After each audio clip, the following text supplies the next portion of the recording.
Again, here's an update of oiling a Technics 1200 series model.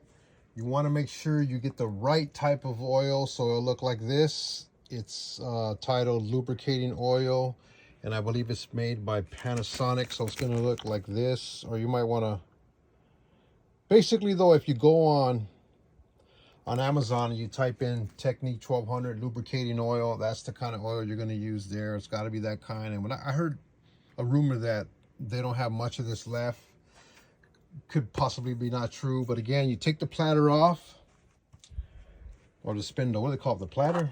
I think that's the platter. This is the spindle, right? If you're like me, I haven't had screws in this bad boy since 1987.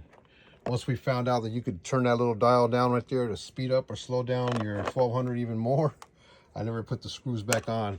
So you want to get this type of, you don't have to use, but these are really good for cleaning stuff, electronics, Q-tips. The kind of material it is, it doesn't get, it doesn't leave any like residue.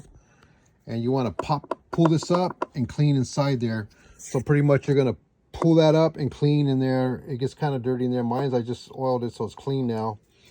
And you want to oil them at least every 3 to 5 years. So go ahead and oil your 1200s. You probably haven't oiled them in, geez, probably 3 to 5 years. You probably never oiled them. Got another one over here I got to oil. So again, once you oil them, they'll be good to go again for probably 3 to 5 years, unless you have them on 24/7, which for me, they probably only get 1 hour of playing time every 6 months. Gonna try to beef that up and practice my turntable skills. So I'm getting that, got the oil, gonna get the lights replaced, might get some new skins. I'm gonna see what we could do here.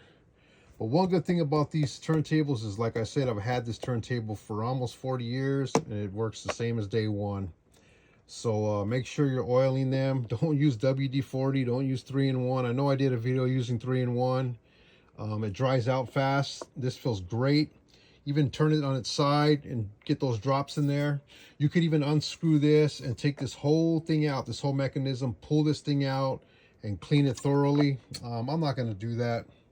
Even though I did go to ITT Tech, I'm not going to do that. So go ahead and oil those things and get them ready. Again, that's the oil you want to use. They got it on Amazon right now. It's made by Panasonic, I believe. So go ahead and get your oil. It's about $20 and you'll be good to go.